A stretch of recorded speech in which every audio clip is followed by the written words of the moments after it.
Friends, मी अलका स्वागत करते तुमचं आपल्या यूट्यूब चॅनलमध्ये, ज्याचं नाव आहे अलका घोडकेच किचन. आज आहे रविवार आणि रविवार म्हणलं की सर्वांनाच काहीतरी चटपटीत आणि खमंग खाण्याची खूप इच्छा असते. म्हणून आज आपण बनवलेली आहे चटपटीतही आणि पौष्टिक असलेली दाल खिचडी. यामध्ये भाज्यांचं आणि डाळीचं प्रमाण भरपूर असतं, त्यामुळे पौष्टिक तर आहेच आणि रात्रीच्या जेवणासाठी आपण बनवू शकतो, कारण रात्री सर्वांनाच काहीतरी हलकं खायचं असतं. चला मग सुरुवात करूया, पण त्या पहिले तुम्हाला साहित्य दाखवून घेते. इथे आपण एक कांदा कापून घेतलेला होता असा उभ्या आकाराचा, एक टोमॅटो आणि एक आलू घेतलेला आहे. आलू मी छोटाच घेतलेला आहे, त्याचं वरचं साल काढून कापून घेतलेला आहे. आणि एक गाजर घेतलेला आहे बारीक काप करून, आणि मूग आणि मसूरची डाळ घेतलेली आहे. डाळ मी दोन्ही मिळून 1 वाटी घेतलेली आहे आणि 1 वाटी तांदूळ. जर तुम्ही डाळ एकच घेतली असेल कोणतीही तरी 1 वाटी डाळ घ्यायची, म्हणजे नुसती मुगाची घेतली तरीही 1 वाटी घ्यायची. आणि हे हिरवे वाटाणे घेतलेत, 2-4 हिरव्या मिरच्या बारीक कापून, कोथिंबीर घेतली आहे आणि हिंग छोट्या चमच्यानं 1 छोटा चमचा घेतला होता. अद्रक घेतलेली आहे खिसून, बारीक चिरलेला लसूण आणि जिरे. आता सर्वात पहिले आपण तांदूळ आणि डाळी एकत्र करून स्वच्छ धुवून घेऊया.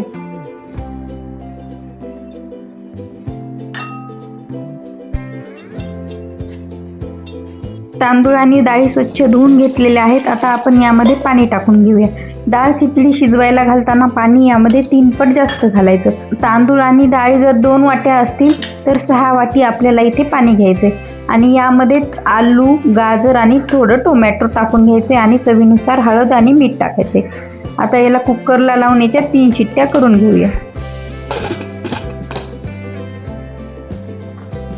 आणि हे बघा, 3 शिट्ट्यांमध्ये अशी खिचडी गाळ शिजलेली आहे. जर तुमच्या घरात लहान मुलं असतील तर तुम्ही त्यांना ही अशीच खायला देऊ शकता, म्हणजे बिना फोडणीची असते आणि डाळीमुळे याला खूप छान चव येते. आणि पाणी जास्त असल्यामुळे एकदम मऊसूत शिजलेली असते. आणि लहान मुलं नसतील तर तुम्ही आधी फोडणी टाकून नंतर तांदूळ टाकून आपण खिचडी सारखं शिजवून घेतो ना, त्याप्रमाणेही घेतलं तरी चालेल. आता इकडे गॅसवर एक कढई ठेवली आणि कढईमध्ये 2 चमचे तूप आणि 2 चमचे तेल टाकून घेतलेलं आहे. आणि आपल्याला यामध्ये आता फोडणी टाकायची. तूप करपू नये म्हणून मी तेल घातलेलं आहे. आणि आता यामध्ये हिंग टाकायचं आणि 1 चमचा छोटा जिरे फुलले की यामध्ये लसण घालून घेऊया. आणि लसण मी थोडासा ठेवला होता नंतर फोडणीमध्ये टाकण्यासाठी. आणि आपण कापलेला कांदा, अद्रक, हिरवी मिरची हे आपल्याला परतून घ्यायचे 2 मिनिट. जास्त ब्राऊन पण होऊ द्यायचं नाही, 2 मिनिट असं परतून घ्यायचे मीडियम गॅसवर. आता यामध्ये आपण घालूया हिरवे वाटाणे आणि वाटाणेही परतून घेऊया. 2-3 कढीपत्त्याची पाने आणि आपण बाजूला ठेवलेलं टोमॅटो मऊ होईपर्यंत आपण हे पण 2 मिनिट परतून घेऊ. आणि हे बघा, टोमॅटो मस्त मऊ झालेला आहे.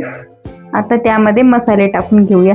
यामध्ये मी लाल तिखट घालत आहे, तुम्हाला घालायचं असलं तर घाला, नाही तर ऑप्शनल आहे. आणि जिरे पावडर पण घालत आहे. आता परत हे 2 मिनिट परतून घेऊ.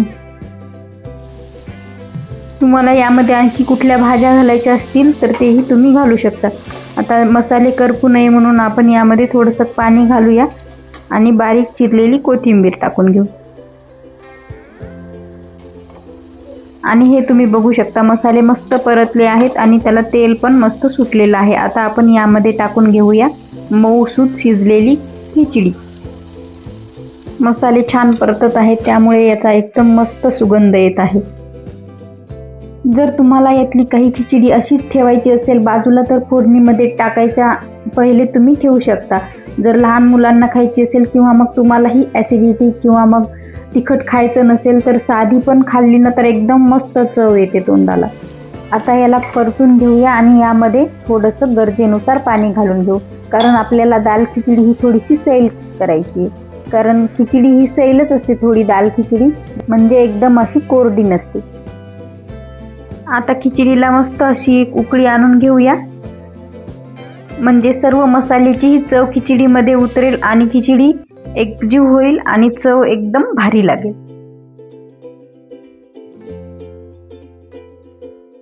तर हे बघा, याला छान उकळी आलेली आहे. यामध्ये टाकायची आता थोडीशी बारीक चिरलेली कोथिंबीर आणि खिचडी ही मस्त एकजीव झालेली आहे.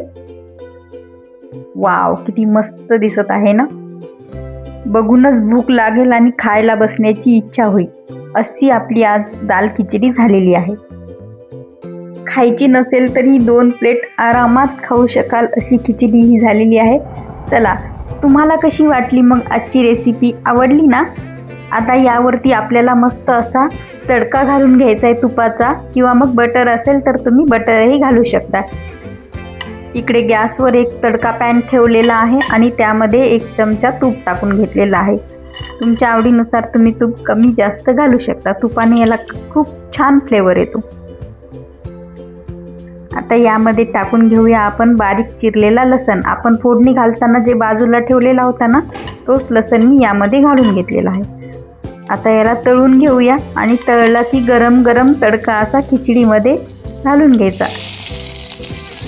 आणि हे बघा, पटकन होणारी आणि मस्त चविष्ट अशी दाल खिचडी आपली तयार आहे. चला तर मग तुम्ही पण करायला घ्या आणि आपली रेसिपी आजची कशी वाटली तेही सांगायला विसरू नका. चला, आता भूक लागली, सर्व करूया आणि पटकन खाऊया. भेटूया मग पुढच्या नवीन आणि अशा चटपटीत रेसिपीसोबत. बाय.